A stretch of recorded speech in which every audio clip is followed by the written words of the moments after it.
Ito na mga idol, matapos ang 10 taon, matapos ang Manny Pacquiao vs Mayweather, ito na naman ang isa sa pinakamalaking laban ngayong era na ito. Ito ay ang laban ni Canelo Alvarez versus Terence Bud Crawford.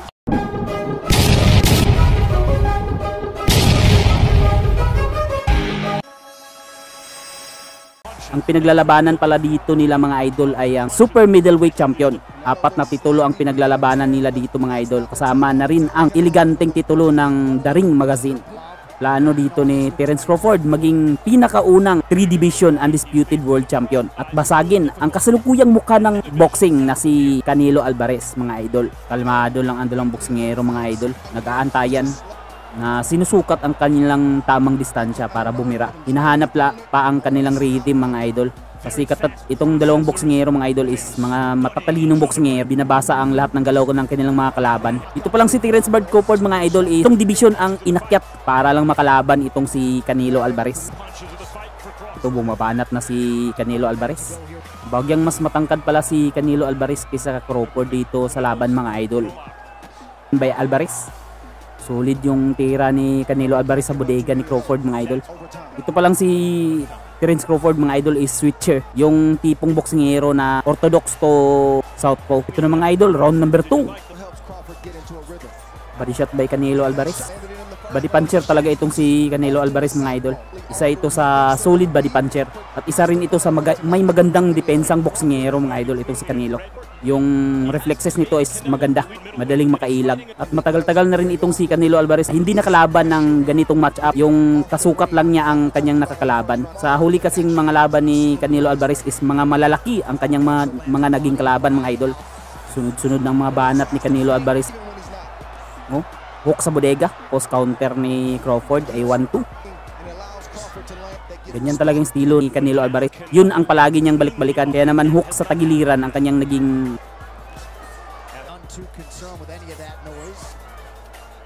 Ito na mga idol, round number 3. Itong laban na ito mga idol, chess match ito mga idol, na parang puzzle na unti-unting binubuo ng dalawang matitilino na boksingero. Parang gigil dito si Canelo Alvarez mga idol. Isan din ito si Canelo Alvarez mga idol sa matitibay na panga sa mundo ng professional boxing sa ngayon mga idol. Hindi pa ito bumagsak sa luna. Yun talagang target ni Canelo Alvarez. Na unti-unting dumudurog katawan ni Crawford mga idol. Nag-i-stockpiling lang yan eh. Hindi niya yan iindain ngayon. Later rounds na niyan mararamdaman ni Crawford. Pero matagal-tagal na rin itong si Canelo na nanalo via knockout. Halos na lahat ng laban nito ngayon ay pinanalo niya sa isang unanimous decision. Straight by Canelo. Pareho itong dalawang boksingero mga idol na accuracy sa suntok. Ito na mga idol, round number 4. Ito palang labang ito mga idol is scheduled for 12 rounds. Yun, combo by Crawford. Isang hook ni Canelo sa katawan mga idol is combo ang naging sa Crawford mga idol. Makamay itong si Terence Crawford. Combination ang kanyang naging sagot na counter kay Canelo. Ito, corner na si Crawford. Straight by Canelo. Kaya ganyan gumalaw si Crawford mga idol. Idulok talaga niya si Mayweather yung takbo. Kaya naman ayaw niyang makipagpalit kay Canelo Alvarez kasi dulo niya si Mayweather. Naging Panginoon sa takbuhan sa boxing. Straight to the body by Canelo Alvarez. Parang may untugan dun. Oh yun! Okay, I mean kay Crawford. Si Canelo Alvarez para ang mas agresibong boksingero dito sa laban. Habang itong si Terence Crawford ay nag-aantay lang ng mga counter. Mahilig din ito mag-shooting itong si Crawford. Tinatawanan lang niya si Canelo. Sobrang seryoso sa laban. Straight. Lumaki ang mata ni Terence Crawford. Ito na mga idol, round number 5. Alvarez, naging counter ni Crawford ay hindi mga tumamang suntok. Tapos iniilagan lang ang mga counter ni Crawford. Oh, hindi na makatama si Crawford mga idol. Body shot by Alvarez. Uy, Canelo sa isang counter. Itong si Crawford panay lang lingo-lingo. Sinasabi niya na hindi masakit. Body shot again by Canelo Alvarez. Magaganda ang mga dukot ni Canelo Alvarez sa bodega. Takbuhan talaga ang galawan nitong si Crawford.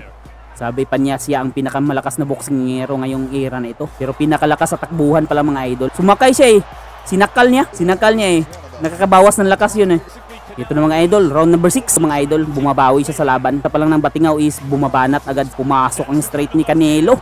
Napadila itong si Crawford mga idol. Palabas ang dila ng di oras ito si Crawford. Hook by Alvarez. Body shot Canelo pero bumawi Ford ng isang counter.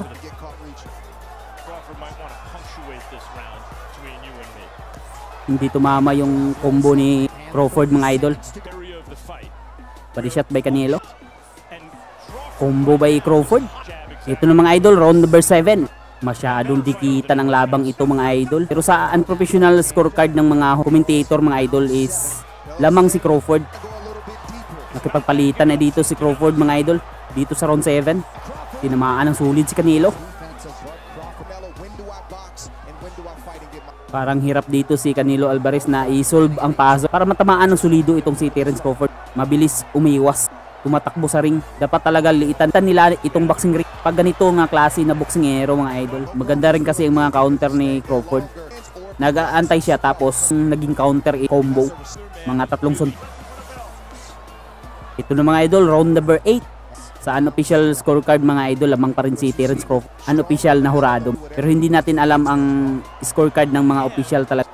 Kasi may sariling rules itong si Torque Alasik na prino-promote. Ayaw niya kasi ngayong palaging takbo ng takbo mga idol. Solid na dukot sa bodega ni Alvarez. Hindi ko masyadong nakikitang nagja-jab itong si Canelo sa labang. Parang hindi siya masyadong aktibo sa jab dito. Habang itong si Terence Crawford, panay jab. Jab, then takbo. Yun, counter ni Alvarez atok ni Crawford mga idol. Hinihintay lang talaga ni Canelo Alvarez na bumitaw itong si Crawford kasi ayaw makipagpalitan eh. Masyadong nag-aantay. Ito na mga idol, round number 9. Tumama agad si Crawford ng sulit dito sa umpis. Dito na-open na si Terence Crawford mga idol. Oh, nag-a-acting na. Na-headbutt daw siya mga idol pero walang dugo. Low blow ata o... hindi naman masyadong mababa. Madrama lang talaga itong si Crawford din. Ito na, balik bakbakan mga idol. Uy, nice combo by Alvarez. Pilit pinipress ni Canelo Alvarez ang laban mga idol. Habang itong si Crawford pilit tumataka sa laban. Pero kumaka-counter. Yan ang kagandahan rin ni Crawford kasi kumaka-counter siya ng accuracy. Uy, di tumama. Panay ho kasi ang mga banat ni Canelo, mga tira ni Crawford galing sa loob. Oh, walang action mga idol kasi tumatakbo itong si Crawford. Nubo na sila ng mga tao. Yun, ganyan talaga. Mas maganda din itong itry ni Terence Crawford ang sport na marathon. Parang maging champion ito sa takbuhan. Ito na mga idol, round number 10. Lamang si Crawford sa unofficial scorecard mga idol. Alalahanin natin mga idol na si Canelo Alvarez ang currently undisputed champion. Tapos siya ang nagdadala sa laban. Asahan natin hindi umayon sa kanya ang ng mga hurado. Is normal lang yan. Nice counter by Crawford. Ganda ng evasion ni Canelo dun.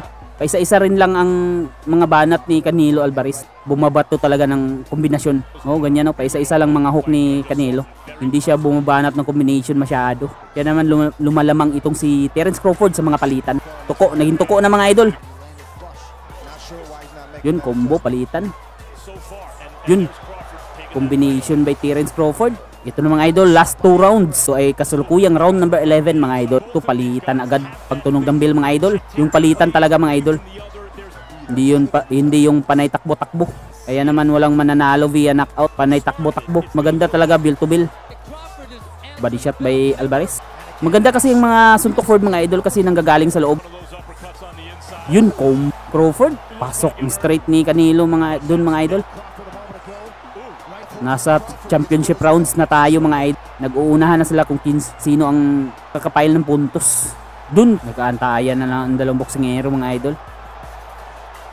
Isang suntok ni Canelo Alvarez, kina-counter ni Crawford. Dito na mga idol, final round mga idol, round number 12. Dito na ang desisyon. Canelo Alvarez, binulaga agad ni Terence Crawford ng isang malalakas na combination. Parang delikado si Canelo Alvarez matalo dito sa laban kasi masyadong lamang Terence Crawford sa puntos. Hindi binigay lahat ni Canelo Alvarez dito sa huling round.